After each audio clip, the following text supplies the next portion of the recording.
We here with another Bronx legend, Joey DeSantis, as we like to call him, Joey D. How you Good doing? stuff, man. Thank you. Thanks for having me. Man, what part of the Bronx are you from? Well, I went to Tolentine High School, so I grew up right around the corner. Fordham Road, University No Heights. way. Yeah. Matter of fact, we used to have class at 8:30. I'd get up at 8:15, hop over the fence in the backyard, and I'd be at the school. Wow. So you had a lot of access to the gym there. Oh, yeah. But, we didn't, back in the day, we were in the park. The Vote Park was a big part of my life. And then, I was fortunate to play 2 years with Riverside Church. We won a national AU tournament. So I was just telling someone at the table, no disrespect, these kids now, they're traveling all over the country. We didn't have to do that. Tell them. You know what I'm saying? We hunt 38th Street, Willis Avenue, the GOAT. I played in these places. I was like a little intimidated at first, but, I had good players. Reggie Carter, Wayne McCoy, Anthony Pro, all these guys around me. So when I got done playing for Riverside, I was ready to go on the next level to play at Fairfield. But the Bronx is always in my heart, man. Bronx and that's why I've been here every year at this dinner. Man, what does the Bronx Hall of Fame mean to you? Well, first of all, it's good to come back and see faces that maybe you haven't seen in a long time. Like Ron Brown, him and I coached for many years. I was an assistant for 25 years. I was a head coach. I was assistant for 15 years, head coach, Division I at Quinnipiac University for 11. So I used to see Ron a lot recruiting, but just to come back and see the togetherness, guys you haven't seen in a long time. Everybody my age now is a little heavier, lost some hair, walks with a limp, but we're the same as we were back in the day. You talked about kids playing in the park, right? Right. And the AAU circuit, where kids travel all over, play thousands of games throughout the summer. How was New York basketball back when you came up that made it so effective to where kids didn't have to leave the city as much? Well, you have to remember, and I'm aware of all this because, like I said, I coached. A lot of the New York kids now are not even finishing high school in the city. They're going on to prep schools. They're going to reclassify. Back then, we didn't do that. We played for our high school team. We played AAU with our team. And so all the good players stayed home. And if you wanted, you could find a game, jump on the subway. I lived on the 4 train, jump on the subway, go to Yankee Stadium, play there. But like I said, once the spring hit with Riverside, I was busy every weekend.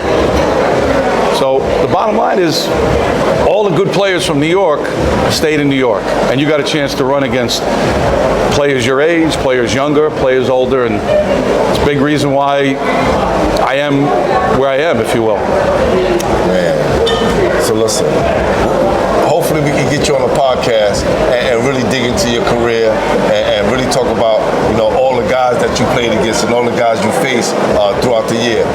Well, hey, anytime, just get a hold of me. And the thing also that I like about being here is not just the guys that I played with and against. A lot of kids that I tried to recruit, or maybe I coached. Felipe Lopez, I coached a year at St. John's. I was an assistant.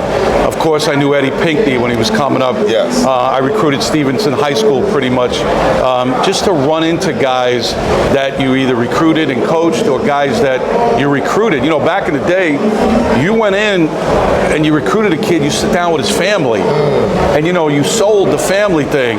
And now it's not like that. I'm not saying it's wrong, but it's just different.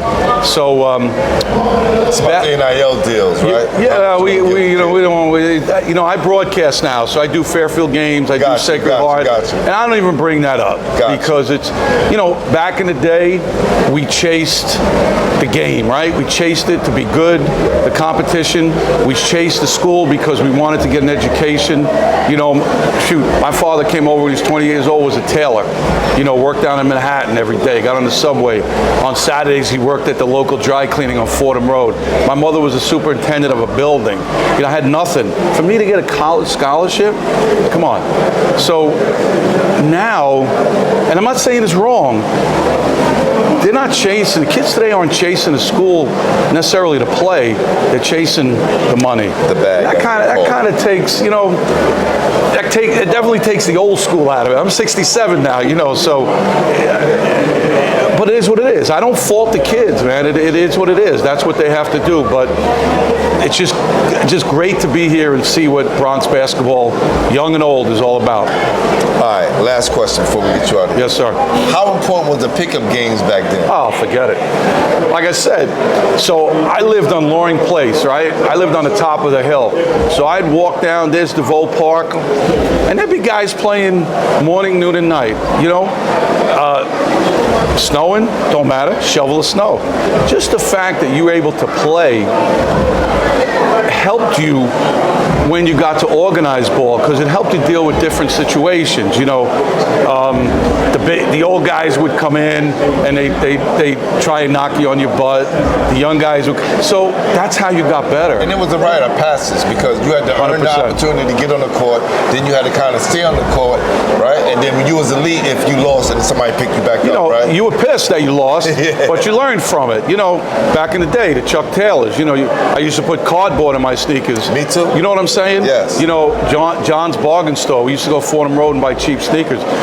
Hey, the bottom line is that, and I mentioned my parents, and no slight to them, they weren't that well off, but they were good parents, and they taught me how to respect people.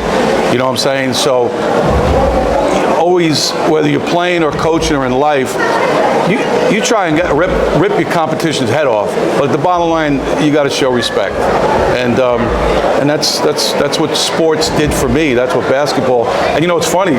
Like, you go to Yankee Stadium, you'll see me there. Like, basketball has been my life, but baseball is my heart.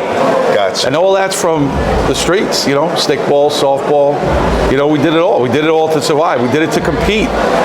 And you know, back in the day, we'd go to Yankee Stadium when I'm 10 years old, you know, with friends. Now, a little different.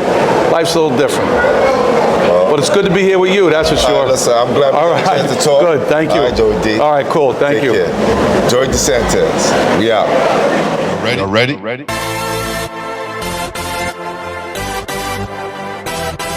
Yeah. You have just stepped out into the world of